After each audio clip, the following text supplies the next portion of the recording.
আজকে আমি আপনাদের জন্য নিয়ে এসেছি ২০২৪ সালের অ্যাকশন থ্রিলার মুভি আন্ডার প্যারিসের গল্প।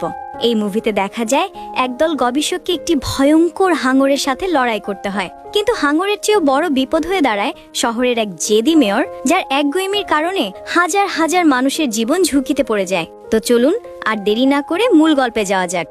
গল্পের শুরুতে আমরা সোফিয়া নামের একজন সামুদ্রিক গবেষককে দেখতে পাই। সে তার টিমকে নিয়ে লিলিপ নামের একটি হাঙরের উপর গবেষণা করছিল।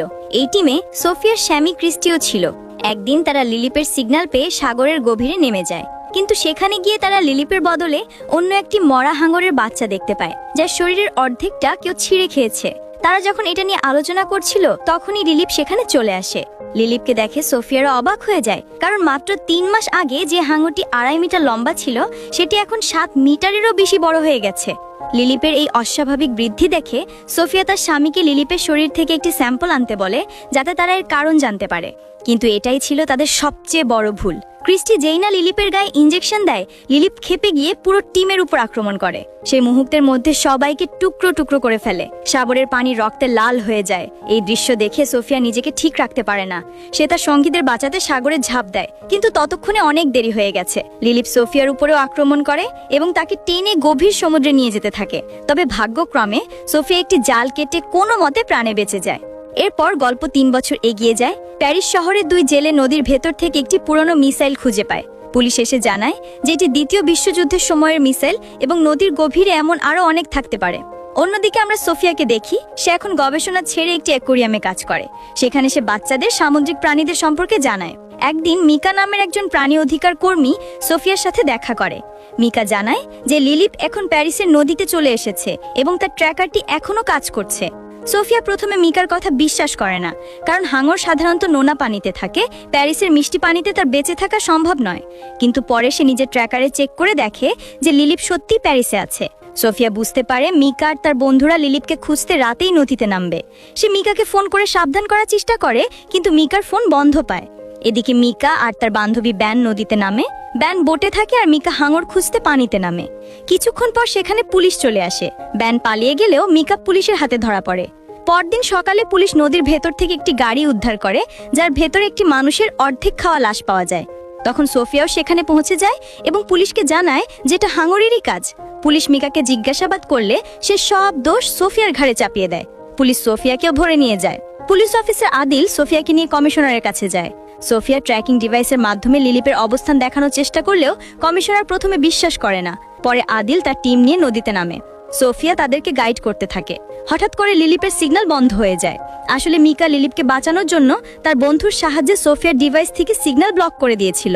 এই ঘটনা বুঝতে পেরে সোফিয়া মিকার ল্যাবে গিয়ে তাকে অনেক বকাঝকা করে। সে মিকাকে বোঝানোর চেষ্টা করে যে লিলিপ কতটা ভয়ঙ্কর, কিন্তু মিকা উল্টো সোফিয়াকে তার বন্ধুদের মৃত্যুর জন্য দায়ী করে।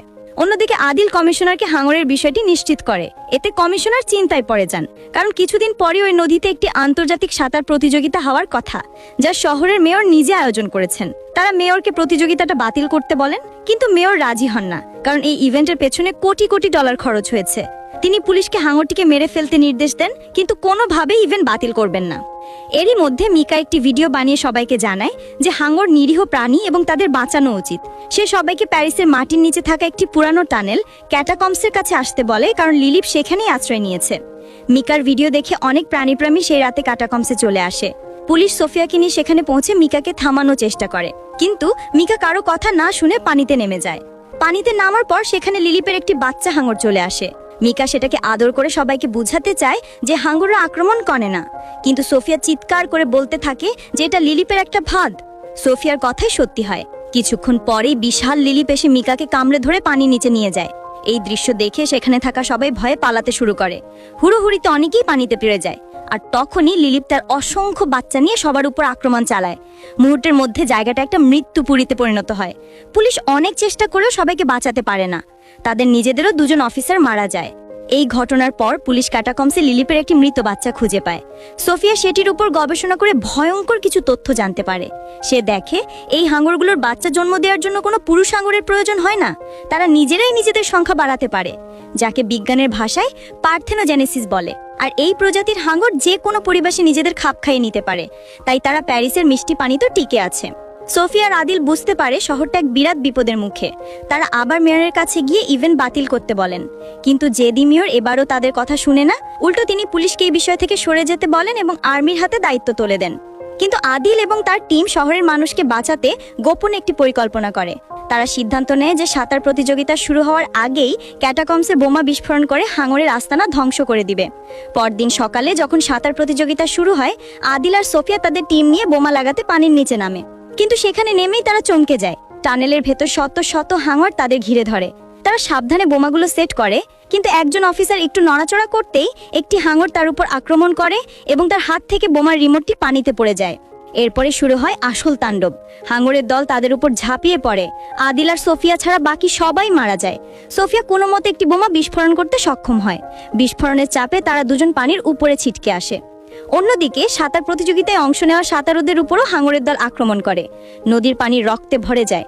আর্মিরা হাঙরগুলাজি মারার জন্য এলোপাথারি গুলি চালাতে শুরু করে। পুলিশ তাদের বারবার নিষেধ করে, কারণ নদীর নিচে দ্বিতীয় বিশ্বযুদ্ধের অনেক পুরানো বোমা ও মিসাইল পড়ে আছে। গুলিতে সেগুলো বিস্ফোরণ ঘটতে পারে। কিন্তু আর্মি কারো কথা শোনে না। আর কিছুক্ষণের মধ্যেই সোফিয়ার আশঙ্কা সত্যি হয়ে যায়। হাঙরের ছোটাছুটি আর আর্মির গুলির কারণে নদীর তলার বোমাগুলো এক এক করে ফাটতে শুরু করে। এর ফলে নদীতে এক বিশাল সুনামি তৈরি হয়, যা পুরো প্যারিস শহরকে ভাসিয়ে নিয়ে যায়। বড় বড় ব্রিজ আর বিল্ডিং চোখের পলকে ভেঙে পড়ে। অহংকারী মেয়রও সেই পানির স্রোতে ভেসে যায়। শেষে দেখা যায় সোফিয়ার আহত আদিল কোনো মধ্যে একটি বিল্ডিং এর ছাদে আশ্রয় নিয়েছে। পুরো প্যারিস শহর পানির নিচে তলিয়ে গেছে এবং তাদের চারপাশে শত শত হাঙর ঘুরে বেড়াচ্ছে। তারা বুঝতে পারে তাদের বাঁচার আর কোনো উপায় নেই। এই ভয়ঙ্কর দৃশ্যের মধ্য দিয়েই মুভিটি শেষ হয়ে যায়। গল্পটা কাল্পনিক হলেও এর পেছনের বার্তাটি বেশ শক্তিশালী। এখানে দেখানো হয়েছে মানুষের একগুঁয়েমি এবং প্রকৃতির উপর হস্তক্ষেপের ফল কতটা মারাত্মক হতে পারে। মেয়রের জেদ এবং মিকার অন্ধ আবেগই শহরটিকে ধ্বংসের মুখে ঠেলে দিয়েছে। আপনাদের মুভিটির গল্প কেমন লাগলো তা অবশ্যই কমেন্ট করে জানাবেন।